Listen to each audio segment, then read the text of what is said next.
Okay, so I've had a lot of requests to do a video that talks about my recording process, recording guitars, maybe how I approach writing, maybe how I approach just my sessions in general. So let's get right to it.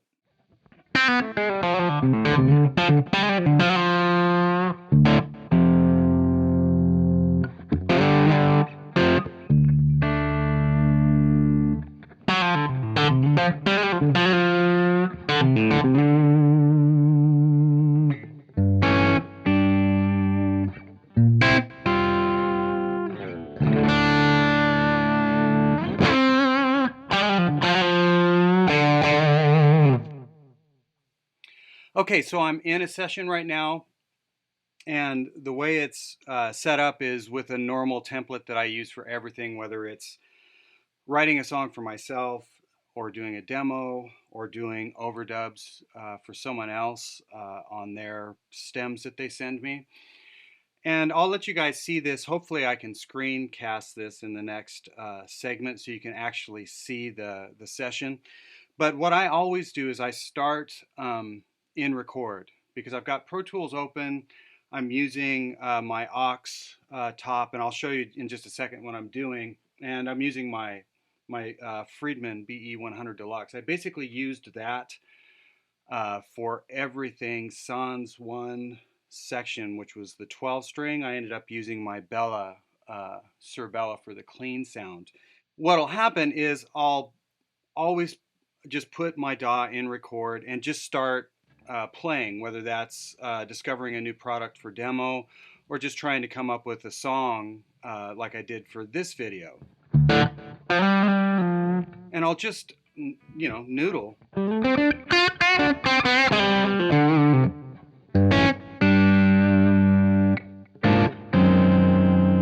was kind of checking out some chords, just messing around. I was in drop D and I'd forgotten and just stayed there.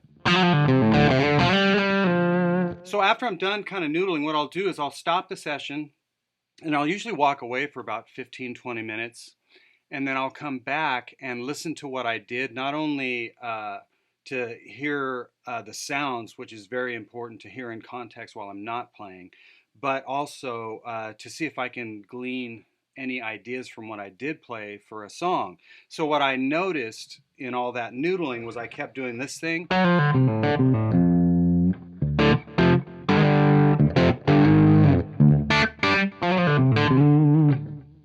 That's provocative.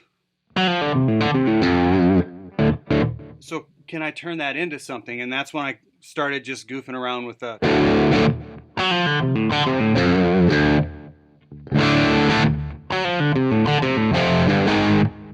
And as it progressed, once I had that, then I actually just went ahead and turned on a click and made it as annoying as I possibly could, which is how I roll with click. Well, not actually. If I'm playing acoustic guitar, I don't do that. But now I've got a click going, and I just started trying to riff it. So I had this.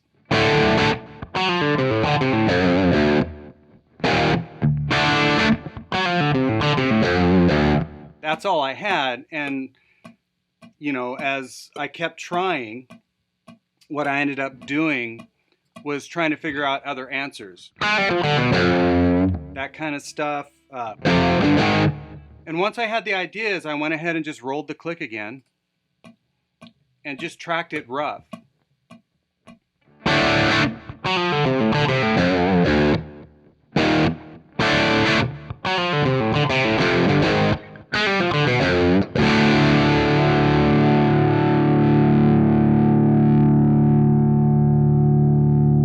And then what happened is I had that section, and then I remembered the weird chords I was playing, and I thought, well, I can just basically riff over. I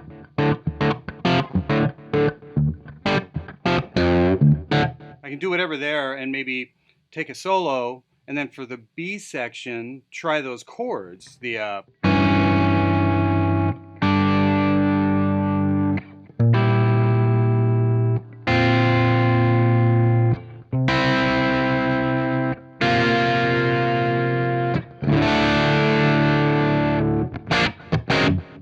And then I did that little smart aleck thing. I don't know, me no know. But that's how it all happens. Is what I'll do is once I have an arrangement, I'll turn the click back on and I'll actually play the whole arrangement, and I'll let it be sloppy. If I got to punch in, I'll punch in so that it's done.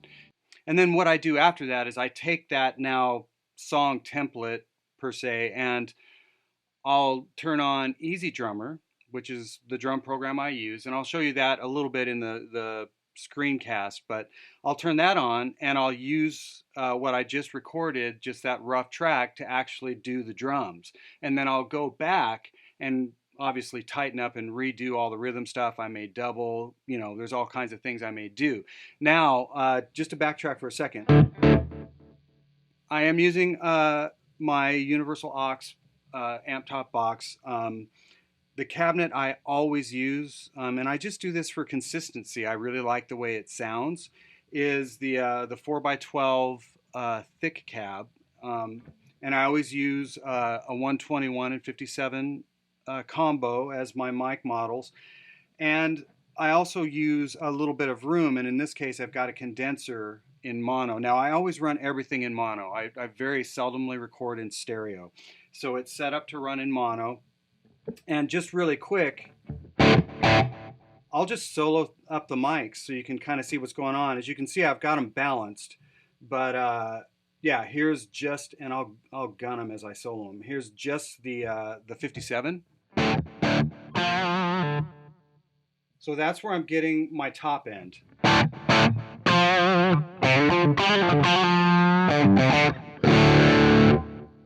And then we can check out the Royer.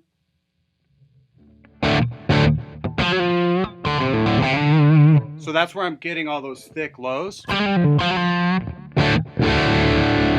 the bigger kind of low end is all there from the Royer. And like I said, as you can see here, I keep them pretty balanced. Now, the one thing I love about the aux that I can't do in my room, in my speaker room, is I can't get an actual room sound. It's basically a closet. So I can get really great close mic'd sounds, which is fine, but there's something about a really great sounding room, and it's kind of funny because you think, well, I don't even notice it, but when you shut it off, there's something missing. So here's just the room mic. I'll gun it. And I really like the aux rooms because it sounds like an actual room model. It doesn't sound like someone just took the mic that was right in front of the amp and just backed it up 16 feet, still right in front of the amp. It sounds like they modeled the actual room, like that mic was up in the air catching the actual room. And I really like the way that sounds. I do use it subtly. So, but if I shut it off, wear headphones to do this or listen to it, but there's just something kind of missing. And in most really great recordings and all those tones you love, there's usually a room mic in there somewhere. Not always, but there usually is.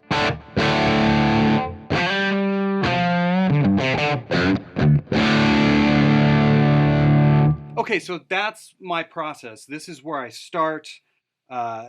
This is the program that I use when I'm not using mics and I'm using my aux. Let's jump to the next segment. It'll be a screencast. I'm going to open the session and just solo things up. I'll let you see the delays I use. As a matter of fact, the delay you're hearing right now is a really common delay. Or no, I shouldn't say common delay, but it's the delay I use all the time. I'll put up a screenshot of that, but you'll actually be able to hear it in the next segment. Okay, so I've got my session open. Basically just to show you guys how I set up. So this is my template. So if you look at the session, up here at the top I've got click.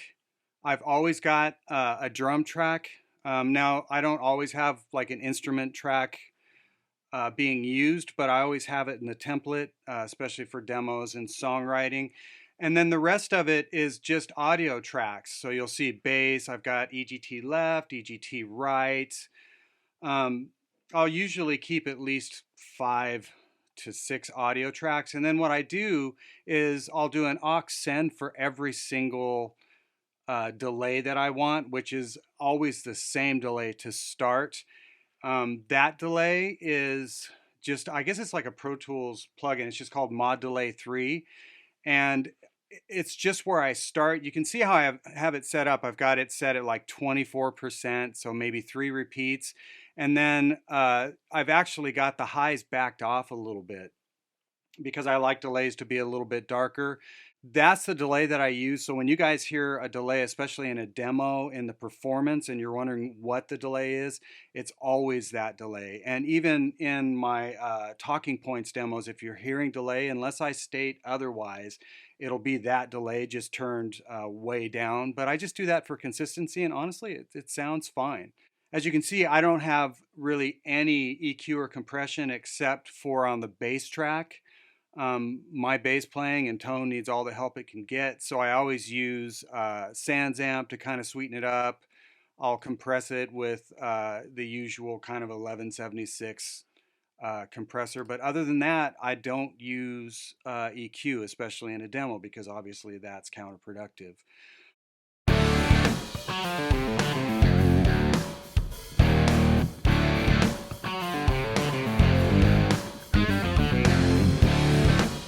Okay, so let's start with, you know what, let's just look at the drums.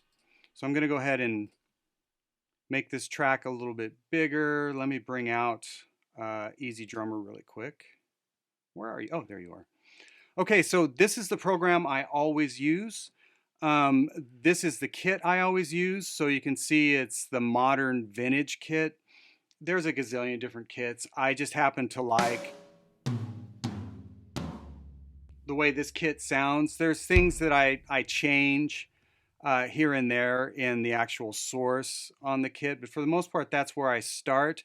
Now, I still am old school when it comes to programming. So when I was talking about programming drums to that track I did, the basically scratch track as a template, do not do this. But what I still do, if you look at my clips, I still drag and drop. You know, let's switch to let's do this. I still drag and drop stuff. So I don't want that. So as I zoom in, you can see these are just segments. So if I solo up the drums,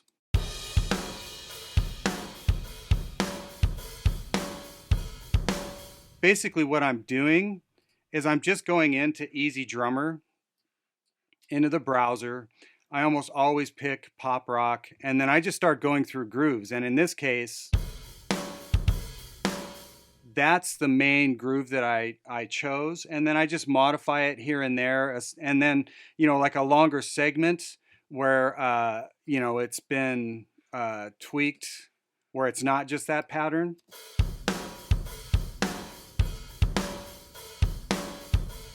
A lot of times what I'll do is I'll still just take the original pattern and I'll tweak it to fit a phrase, and then I'll copy it and put it wherever I need to go. Now, that being said, do not do that. It's got drag and drop song blocks. You can see it right here.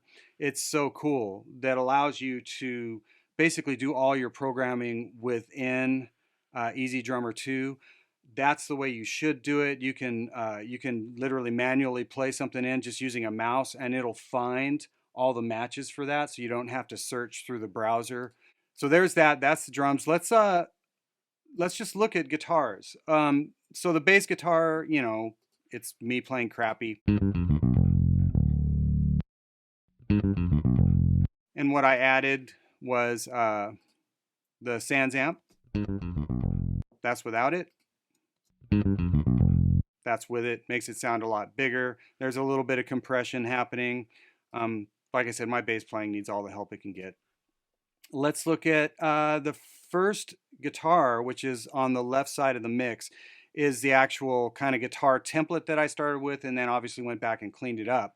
But I'll let you guys hear it.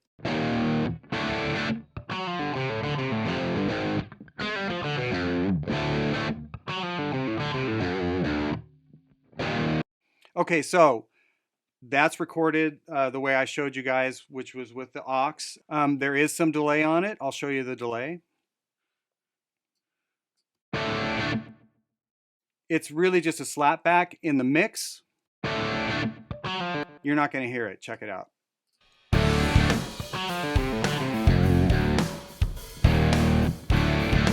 Well, I shouldn't say you're not going to hear it, but it's not as apparent. I wanted it there on the right side of the mix. It's not on the left. This guitar is on the left, the delay's on the right.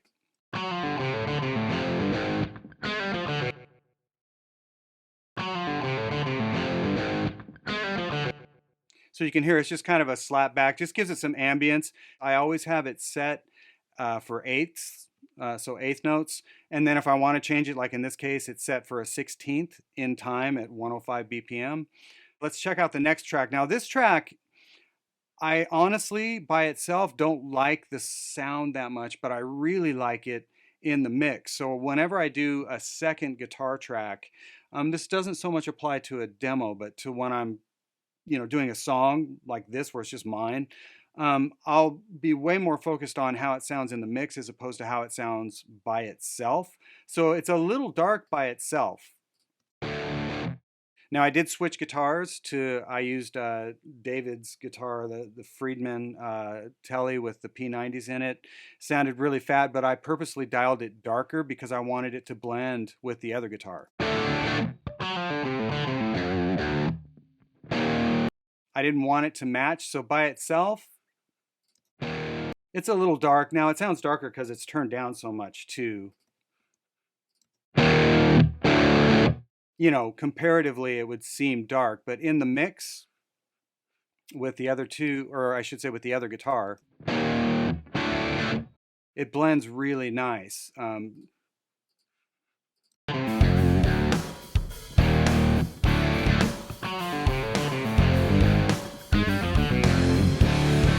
Okay, so that's that guitar. I did not change anything on the aux. Nothing changes whatsoever on that. I stick to the same cab the whole time. Let's look at the first solo guitar. So I'll just... A little bit of noise there, single coils.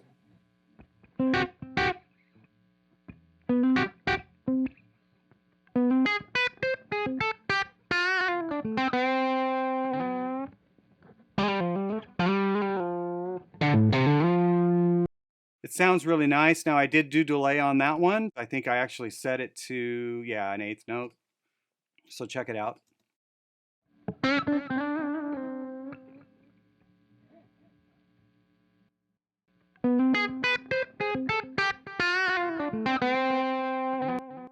And you can hear that delay. It's not much brighter. It's actually just a little darker than the source. That's where I like to start. If I need it to stand out a little bit more as a delay sound, I'll actually brighten the delay before I turn it up, or I'll do more repeats before I turn it up, because I'd rather try that before I start bringing up the delay and enveloping more of the mix than I want it to.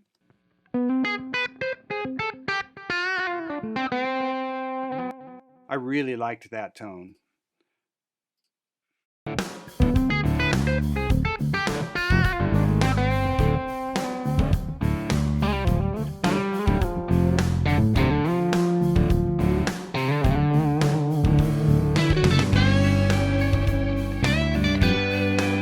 That's that. The next section is the solo section with the Strat, and you can see it's solo EGT2 is what I called it. Same thing, that's the tone neck position. Now I stayed on the second channel, the Friedman, didn't really change anything but turning gain up and down, and I think for the Strat, I did turn the treble up just a little bit. Here's the same thing with delay.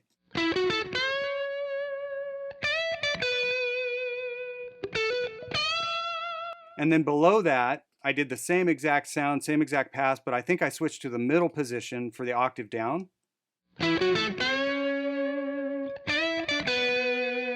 Now I could have just cheated and done an octaver, but I didn't want to.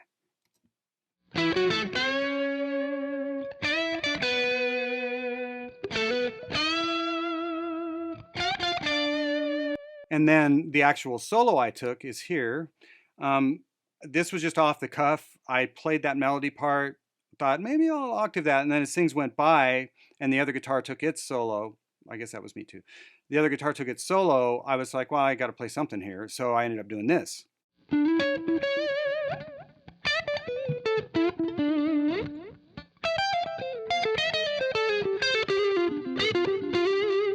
And you can hear I've got the delay panned a little bit to the left. You can see that.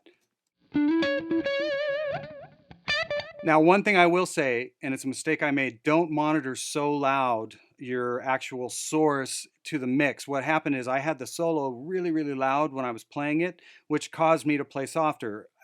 Now, can I fix that? Yeah, I could use compression to fix it. But what happened was some of these nuanced notes, those two notes, those got lost. And it's because I was playing so soft.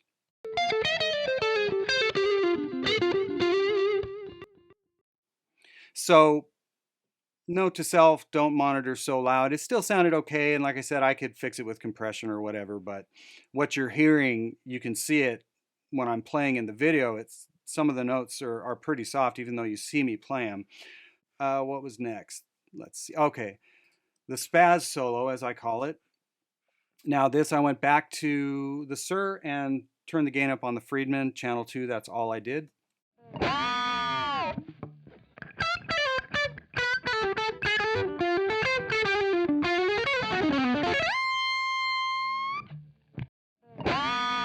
So same thing, that's just by itself.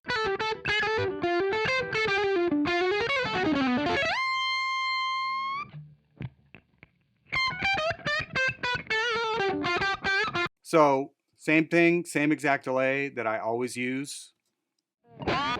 Set up for an eighth note. Now you can hear a lot more repeats there. That's basically what happened. I wanted to hear more of that delay. So instead of turning the delay up, I just did more repeats. Normally I'll only do like 3. And here's how that solo sounds in the mix.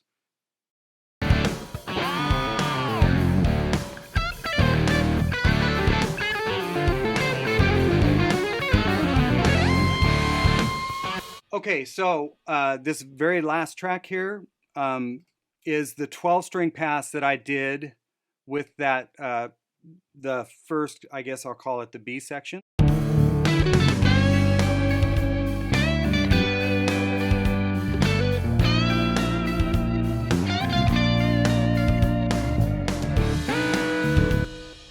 What I did is I switched to my Shure Bella. I dialed it super clean. I did turn on a compressor. I've got my Apogee comp by Shure. So here it is, just soloed up.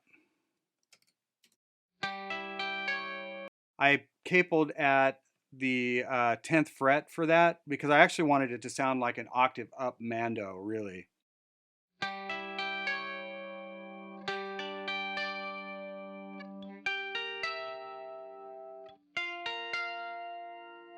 Now the effect you're hearing on the right is it's a Sound Toys thingy. It's called Crystallizer, and 9 times out of 10 I don't even touch it because it's already synced. So here's what ended up happening.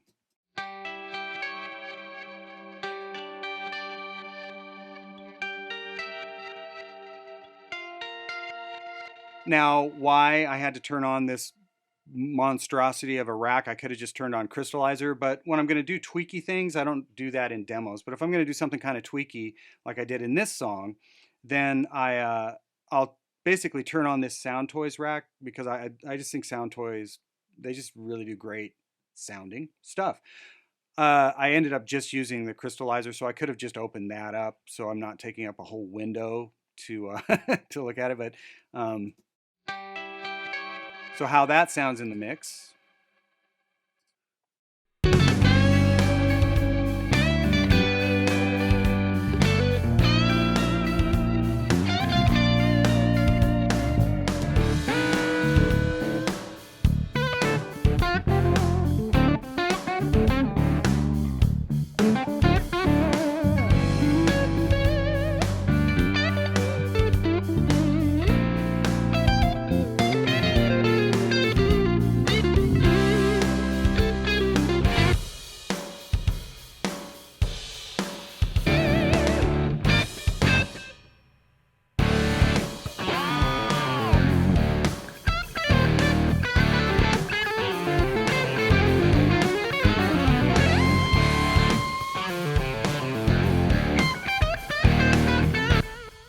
that's a little bit of insight into how I do this. Um, I'm not saying this is the way you should do it. I'm not saying this should be a rule. It's just how I do it. Lots of people ask, well, what's your process? This is my process. I try to keep it as simple as humanly possible, so that I can just work and create without being distracted by too much. But yeah, this is what I do. I really appreciate you guys watching. It means a lot to me. And please hit that like button, hit that subscribe if you'd like to see more. And we will see you next time.